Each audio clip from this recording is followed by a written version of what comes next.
Israel হবে এই বিশ্বের নেতৃস্থানীয় রাষ্ট্র, এটাতে কোনো ডাউট নাই, সে হবেই এবং অলরেডি সে হয়ে গেছে। সে প্রায় 90% সফল, আর 10% বাকি আছে। এটা খুব অল্প সময়ের মধ্যেই হয়ে যাবে। কারণ আমাদের দুর্বলতা আছে যে আমরা যে আপোষে কাদা ছোটাছুটিতে ব্যস্ত ছিলাম, আমরা হালুয়া রুটি খাচ্ছিলাম, এই সময়টুকুর মধ্যে ও প্রচণ্ড শক্তিশালী হয়ে গেছে। ওই ইসরায়েল থেকেই আজকে সারা বিশ্বের পলিটিক্স নিয়ন্ত্রণ করা হচ্ছে, ব্যাংকিং সিস্টেম নিয়ন্ত্রণ করা হচ্ছে, অর্থনীতি নিয়ন্ত্রণ করা হচ্ছে, মিডিয়া নিয়ন্ত্রণ করা হচ্ছে, পত্রপত্রিকাও নিয়ন্ত্রণ করা হচ্ছে, আদর্শ নিয়ন্ত্রণ করা হচ্ছে, সংস্কৃতি নিয়ন্ত্রণ করা হচ্ছে, এবং আপনার এই যে প্রযুক্তি, অস্ত্রশস্ত্র, এগুলো সেখান থেকে নিয়ন্ত্রণ করা হচ্ছে। আর এটাই সেই রাষ্ট্র যেখান থেকে দাজ্জাল মানুষের রূপে বের হবে। এটাই সেই রাষ্ট্র। ওই জেরুজালেম থেকেই দাজ্জাল বের হবে। এই শক্তিশালী হয়ে গেল আমাদের চোখের সামনেই, কিন্তু আমরা কিছু করতে পারলাম না। এই যখন শক্তিশালী হয়ে গেছে, তখন সামনে একটা মহাযুদ্ধ লঞ্চ করবে, যেখানে 80টা দেশ পৃথিবীর একত্রিত হয়ে যাবে এবং প্রত্যেকটা দেশের আন্ডারে থাকবে 12,000 করে সৈন্য। এবং এই যুদ্ধে প্রত্যেক 100 জন সৈনিকের মধ্যে 99টা সৈনিক মারা যাবে এই যুদ্ধে। এটা হবে পারমাণবিক যুদ্ধ, আপনার সামনেই করান আছে। এরা যে স্বপ্ন দেখায় ভিশন 20, 30, 50, 100, এগুলো সব বোগাস। এতদিন পর্যন্ত এই ওয়ার্ল্ড আর সার্ভাইভ করবে বলে আমরা মনে করি না। আল্লাহু আ'লাম বিসওয়াব, আল্লাহ পাক ভালো জানেন। আমাদের রিসার্চ হচ্ছে এতদিন পর্যন্ত ওয়ার্ল্ড সার্ভাইভ নাও করতে পারে, না করার সম্ভাবনা 95%। এই মালহামার পরে ইমামুল মাহদী আসবেন শেষের দিকে, এবং তিনি মুসলিমদের হাল ধরবেন এবং প্রচুর সংখ্যক মুসলিম এই যুদ্ধে মারা যাবে। প্রচুর সংখ্যক, প্রচুর, তাদের সংখ্যা অগণিত। কিছু মুসলিম যুদ্ধের মাঠ থেকে পালিয়ে যাবে, যাদেরকে আল্লাহ পাক মাফ করবেন না, আর অল্প কিছু মুসলিম বাকি থাকবেন, যাদের হাতে আল্লাহ রাব্বুল আলামিন এই যুদ্ধের শেষের দিকে গিয়ে বিজয় দান করবেন ইনশাআল্লাহ। এবং আমাদের খোরাসান থেকেও একটা বাহিনী যাবে, যারা জেরুজালেম পর্যন্ত পৌঁছে যাবে, ইমামুল মাহদীর সাথে যোগ দিবে। পৃথিবীর কোনো শক্তি, নবীজি বলেছেন, পৃথিবীর কোনো শক্তি তাদের পথে বাধা হয়ে দাঁড়াতে পারবে না। তিনি বলেছেন, তোমরা যদি হামাগুড়ি দিয়ে হয় বা বরফের উপর স্ক্রল করেও হয়, তোমরা যদি ওদেরকে পেয়ে যাও তাহলে তাদের সাথে যুক্ত হইও। এটা নসিহত নবী সাল্লাল্লাহু আলাইহি ওয়াসাল্লামের। এটা আসবে সামনের এই সময়টা। এই মালহামার পরে যখন মুসলিমরা আবারও বিজয়ের আসনে আসবে, তখন মুসলিমরা জয় করবে কনস্ট্যান্টিনোপল বা তুরস্কের ইস্তাম্বুল।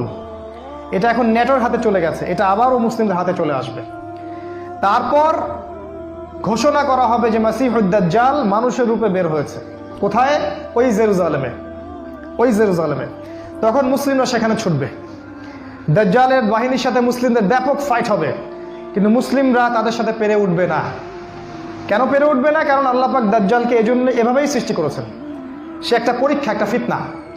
তার হাতে আল্লাহ পাক প্রচুর ক্ষমতা দিবেন। সে বৃষ্টি বর্ষণ করতে পারবে, সে প্রযুক্তি নিয়ন্ত্রণ করবে, সে আকাশ নিয়ন্ত্রণ করবে, সে প্রত্যেকটা শহরে প্রবেশ করবে, প্রতিটা শহরে। সে খুব দ্রুত ফ্লাই করতে পারবে। তার হাতে খাবারের মজুদ থাকবে, মানুষকে দুর্ভিক্ষের মধ্যে সে ফেলে দিবে। যারা তার আনুগত্য করবে সে তাদেরকে খাবার দিবে, মানে ইকোনমিক প্রোগ্রেস দিবে। যারা ওকে অনুসরণ করবে সে তাদেরকে সোনা রূপা দিয়ে দিবে। যারা ওকে অস্বীকার করবে সে তাদেরকে দুর্ভিক্ষ দিবে, মেরে ফেলবে।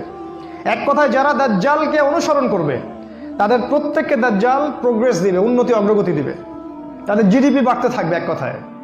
আর যারাই মাসিহুদ দাজ্জালের বিরোধিতা করবে তাকে সে একদম ধ্বংস করে ফেলবে, একদম ধ্বংস। অর্থনৈতিক দিক থেকে, শারীরিক দিক থেকে রাষ্ট্রগুলো আক্রমণ করবে, সে পুরো ম্যাসাকার করে ফেলবে। তার হাতে আল্লাহ পাক এরকম ক্ষমতা দিবেন। এই জন্য মুসলিমরা তাদের সাথে পেরে উঠবে না। তাহলে কি হবে? আল্লাহ রাব্বুল আলামিন তখন মুসলিমদের দোয়া কবুল করবেন এবং ঈসা আলাইহিস সালামকে আকাশ থেকে পাঠাবেন এই পৃথিবীতে আবারও ইনশাআল্লাহ। এবং ঈসা আলাইহিস সালাম সিরিয়ার দামেস্কে সাদা মিনারের উপরে নামবেন এবং ইমামুল মাহদীও সেখানে থাকবেন। সেখানে ফজরের নামাজ পড়া হবে, ইমামুল মাহদী ইমামতি করবেন, আর এই ঈসা আলাইহিস সালাম পিছনে মুক্তাদি হয়ে থাকবেন। এটা আমাদের জন্য গর্বের বিষয়। এরপরে ঈসা আলাইহিস সালাম বলবেন যে অবরোধ তুলে দেওয়া হবে, মসজিদের দরজা খুলে দেওয়া হবে এবং ঈসা আলাইহিস সালামকে দেখা মাত্রই মাসিহুদ দাজ্জাল পালাতে শুরু করবে এবং দাজ্জালের বাহিনী অর্থাৎ ইহুদি খ্রিস্টান সভ্যতার সাথে মুসলিমদের যুদ্ধ হবে। নবী সাল্লাল্লাহু আলাইহি ওয়াসাল্লাম বলেছেন, হাদিসে শোনেন, নবীজি বলেছেন লাতুকাতিলুন্নাল ইয়াহুদ, শেষ জামানায় তোমরা অবশ্যই ইহুদিদের সাথে যুদ্ধ করবে, অবশ্যই করবে। এমনকি কোনো ইহুদি যদি পাথরের পিছনে লুকায়, তখন সেই পাথর কথা বলবে, ইয়া মুসলিম ইন্না ওয়ারা আল ইয়াহুদ তাআলাউ ফাকতুলহু, হে মুসলিম আমার পিছনে একজন ইহুদি আছে, আসো তাকে হত্যা করে যাও। এটা পাথর পর্যন্ত কথা বলবে। ফিলিস্তিনের বাবে লুদ নামক জায়গায় দাজ্জালকে হত্যা করা হবে। ওই বাবে লুদটা ইন্টারনেটে গিয়ে দেখবেন, সেখানে ইসরায়েলের বিমানবন্দর তৈরি করা আছে এখন, এই বাবে লুদেই এখনই তৈরি করা আছে। আমি একটু আগে বললাম যে দাজ্জাল আকাশ নিয়ন্ত্রণ করবে, ওই বাবে লুদের এয়ারপোর্ট থেকেই সে আকাশ নিয়ন্ত্রণ করবে। আমার মত এটা আমার মত, আমার বুঝ এটা। ওই বাবে লুদে সবচেয়ে বড় একটা এয়ারক্রাফটের ঘাঁটি তারা মজুদ করেছে এই বাবে লুদের মধ্যে, প্যালেস্টাইনে। আর ওই জায়গায় ঈসা আলাইহিস সালাম এই মাসিহুদ দাজ্জালকে হত্যা করবে। এরপরে ঈসা আলাইহিস সালাম জেরুজালেম থেকে ইমামুল মাহদিকে সাথে নিয়ে পুরো বিশ্বে ইসলামী খেলাফা বাস্তবায়ন করবে, পুরো বিশ্বে। নবীজি বলেছেন, একটা পাকা বাড়ি একটা কাঁচা বাড়িও বাদ থাকবে না যেখানে ইসলামের কালিমা লা ইলাহা ইল্লাল্লাহ প্রবেশ করবে না।